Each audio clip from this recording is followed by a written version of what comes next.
அனைவருக்கும் வணக்கம். Welcome to Kumar TNPSC academy. Friends, எல்லோரும் எப்படி இருக்கீங்க?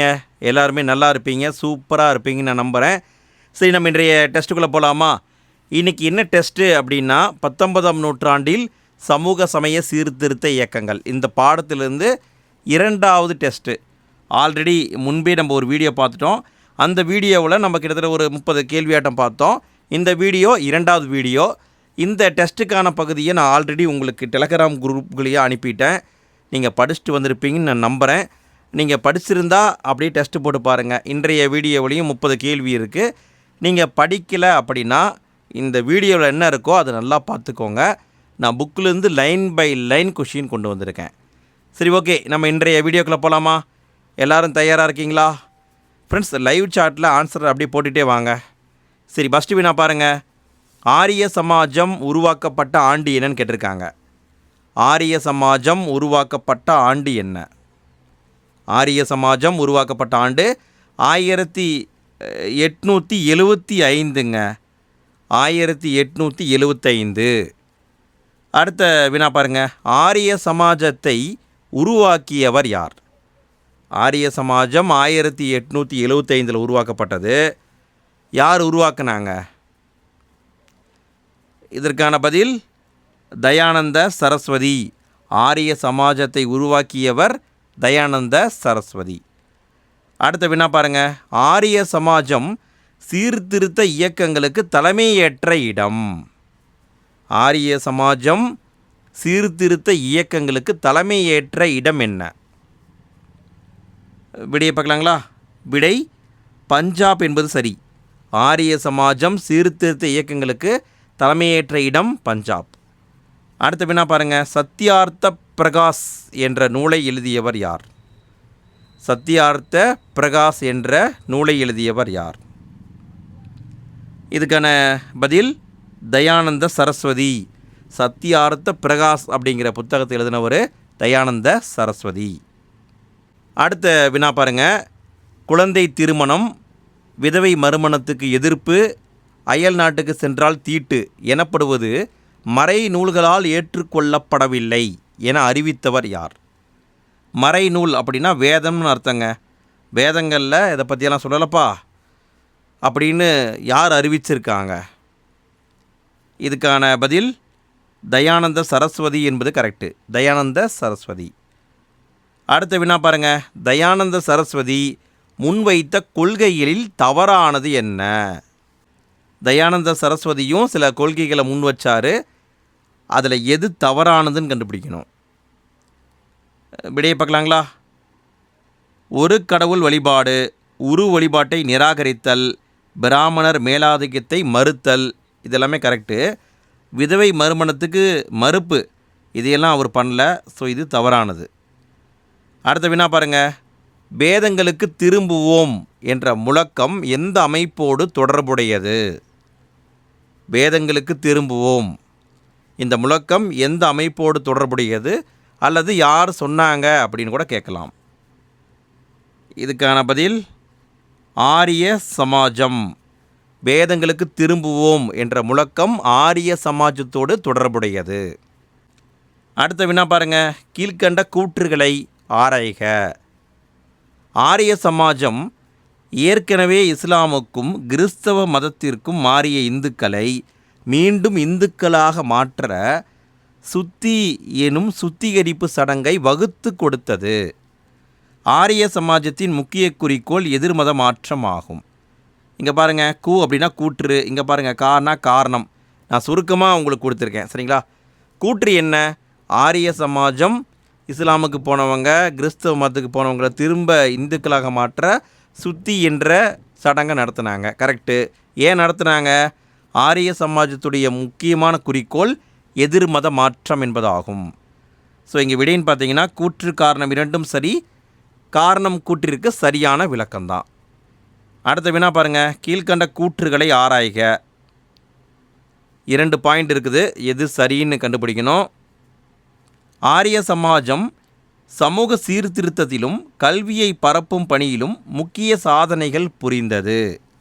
ஆரிய சமாஜம் பல தயானந்த ஆங்கில வேத பள்ளிகளையும் கல்லூரிகளையும் உருவாக்கியது. ஸோ இங்கே விடைன்னு பார்த்தா இரண்டுமே சரிதாங்க. இரண்டையுமே ஆரிய சமாஜம் பண்ணாங்க. கூற்று இரண்டும் சரி என்பதுதான் ஆன்சர். அடுத்த வினா பாருங்கள். ராமகிருஷ்ண பரமஹம்சர் பற்றிய கூற்றுகளை ஆராய்க.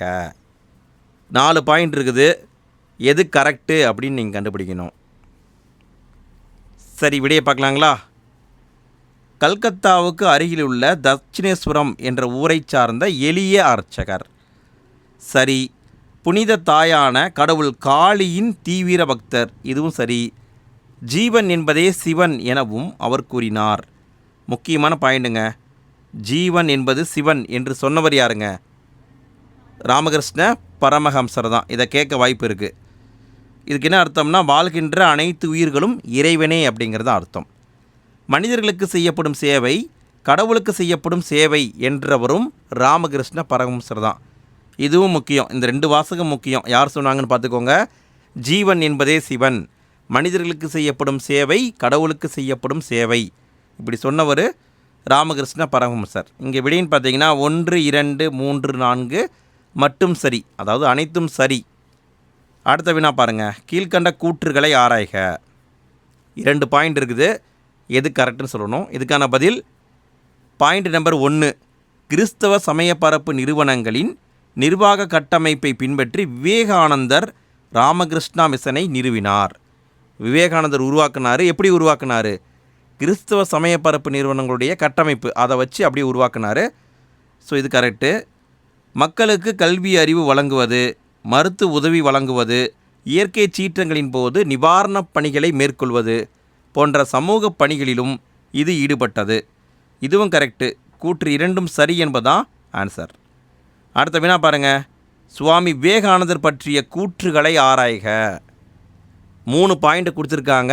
எது சரின்னு நீங்கள் சொல்லணும். விடையை பார்க்கலாங்களா? ஃபஸ்ட்டு பாயிண்ட்டு, நரேந்திரநாத் தத்தா என்றும் அழைக்கப்பட்டவர். கரெக்டு. விவேகானந்தருடைய இயற்பெயர் நரேந்திரநாத் தத்தா. ராமகிருஷ்ண பரமஹம்சருடைய முதன்மை சீடர். இதுவும் கரெக்டு. மனித குலத்திற்கு தொண்டு செய்தல் என்ற கோட்பாட்டை பரிந்துரைத்தார். இதுவும் கரெக்டு. அப்போ விடைன்னு பார்த்தீங்கன்னா 1, 2, 3 சரி. அடுத்த வினா பாருங்கள். எந்த ஆண்டில் சிகாகோவில் உலக சமய மாநாடு நடைபெற்றது? விவேகானந்தர் உலகம் முழுக்க பிரபலமாக காரணம் சிகாகோவில் நடந்த உலக சமய மாநாடு. அதில் கலந்துக்கிட்டு தான் சகோதர சகோதரிகளே அப்படின்னு சொல்லியிருப்பார். அது எப்போ நடைபெற்றது அப்படின்னா 1893 நடைபெற்றது. 1893. அடுத்த வினா பாருங்கள். எந்த இயக்கத்தின் போது இளைஞர்களில் பலர் விவேகானந்தரால் ஊக்கம் பெற்றனர்? எந்த இயக்கத்தின் போது இளைஞர்களில் பல பேர் விவேகானந்தரால் ஊக்கம் பெற்றார்கள்? இதுக்கான பதில் சுதேசி இயக்கம். சுதேசி இயக்கம் நடந்துக்கிட்டு இருந்தப்ப விவேகானந்தருடைய கருத்துக்கள் பிரபலமாக ஆரம்பித்தது. அடுத்த வினா பாருங்கள். பிரம்மஞான சபை உருவாக்கப்பட்ட ஆண்டு என்னன்னு கேட்டிருக்காங்க.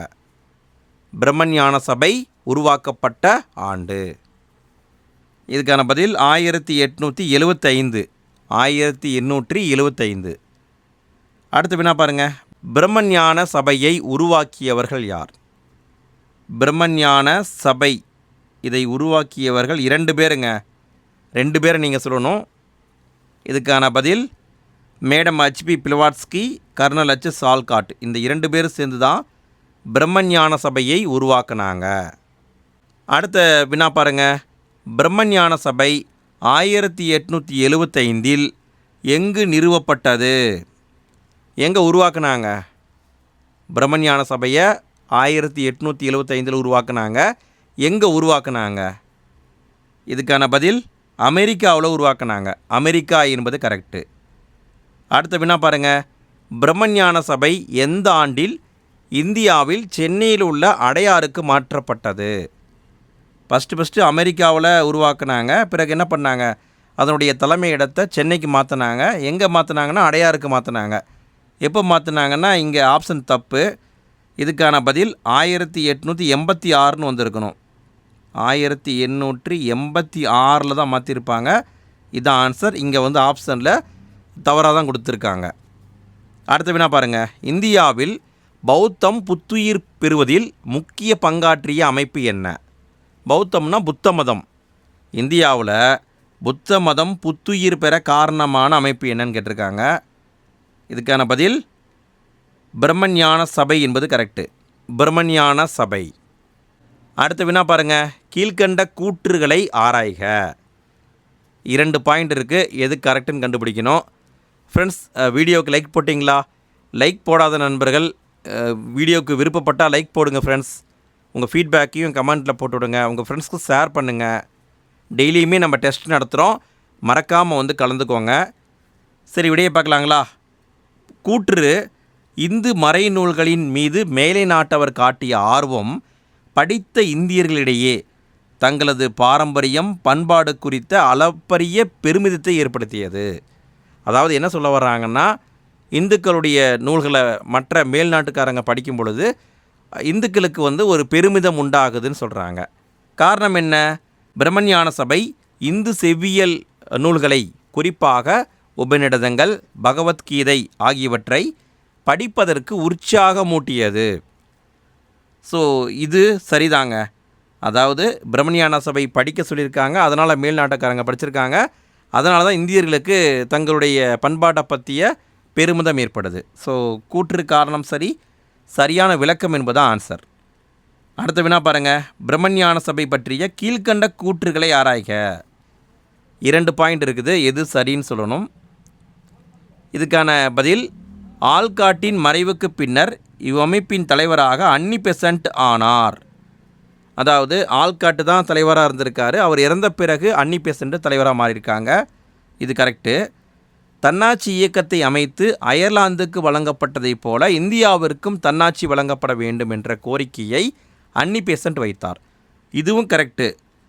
நல்ல கவனிங்க, அயர்லாந்துக்கு தான் தன்னாட்சி கொடுத்துருந்துருக்காங்க, அதே மாதிரி இந்தியாவுக்கும் கொடுங்கன்னு கேட்குறாங்க. இப்போ விடைன்னு பார்த்தீங்கன்னா கூற்று 2ம் சரி என்பது ஆன்சர். ஃப்ரெண்ட்ஸ், நான் இங்கே ஒரு எக்ஸ்ட்ரா கேள்வியை உங்ககிட்ட கேட்குறேன். தன்னாட்சி இயக்கத்தை இந்தியாவில் உருவாக்கினவங்க 2 பேர். அது யார், எந்த ஆண்டு உருவாக்குனாங்க? குறிப்பாக 2 பேரும் வேறு வேறு மாதங்களில் உருவாக்கியிருப்பாங்க. எந்தெந்த மாதங்களில் உருவாக்குனாங்க அப்படிங்கிறத மறக்காமல் கமெண்ட்டில் போட்டு விட்றீங்க. எத்தனை பேர் கரெக்டான ஆன்சர் போடுறீங்கன்னு பார்க்கலாம்.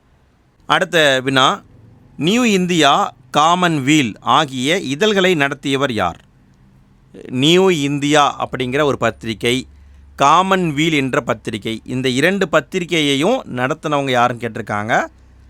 அன்னி பெசன்ட் என்பது கரெக்டு. அன்னி பெசன்ட் தான் நடத்தியிருக்காங்க. அடுத்த வினா: 1852 ஒடுக்கப்பட்டோருக்கான முதல் பள்ளியை புனேயில் திறந்தவர் யார்? புனே எங்கே இருக்குது? மகாராஷ்டிராவில் இருக்குது.